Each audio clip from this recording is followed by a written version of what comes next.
Good morning, welcome to my another blog. কিছুক্ষণ আগেই চা খেয়েছি, অনেকক্ষণ আগেই চা খেয়েছি। তো আজকে একটা অদ্ভুত জিনিস লক্ষ্য করলাম। বাজার থেকে যখন আসছিলাম তখন দু চারটে মানুষজন দেখলাম খুব কৌতুক ভরে কিছু আলোচনা করছে। তো যাই হোক, আমি গেলাম ওখানে, তো দেখলাম কাউরির বিষয় নিয়ে কথা বলছে। তাই মনে মনে ভাবলাম যে আমাদের দেশের মুনি ঋষিরা, স্বামী বিবেকানন্দ বলো, রামকৃষ্ণ বলো, বা ঋষি অরবিন্দ বলো, ইভেন বিশ্বকবি রবীন্দ্রনাথ ঠাকুর, তাদেরকে নিয়েও মানুষজন গসিপ পিএনপিসি করতে ছাড়েনি। তা যাদেরকে নিয়ে করছে তারা তো অনেক সাধারণ মানুষ। যাই হোক, অনেকক্ষণ ধরে কৌতুক ভরে জিনিসটা মানে কি বলছিল, মানে ওইটুকু বুঝতে পারলাম যে তারা কাউকে নিয়ে বা কাউরির বিষয় নিয়ে কিছু বলছে, কিন্তু তার বাদে আর কি হচ্ছে সেটা আমি জানার বা বোঝার অত ইচ্ছা প্রকাশ করলাম না। কারণ বরাবরই আমার এই জিনিসগুলো না খুব একটা ভালো লাগে না, কাউরির বিষয় নিয়ে অত বলতে করতে।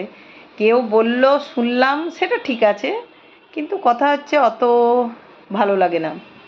তো যাই হোক, তাই ভাবছি যে মানুষের মেন্টালিটি বলো বা মানুষ কত রকমভাবে কত কিছু ভাবে, মানুষ তার জীবনযাত্রার সঙ্গে সঙ্গে এগুলোকেও একটা মান দিয়ে দেয়, তাই না?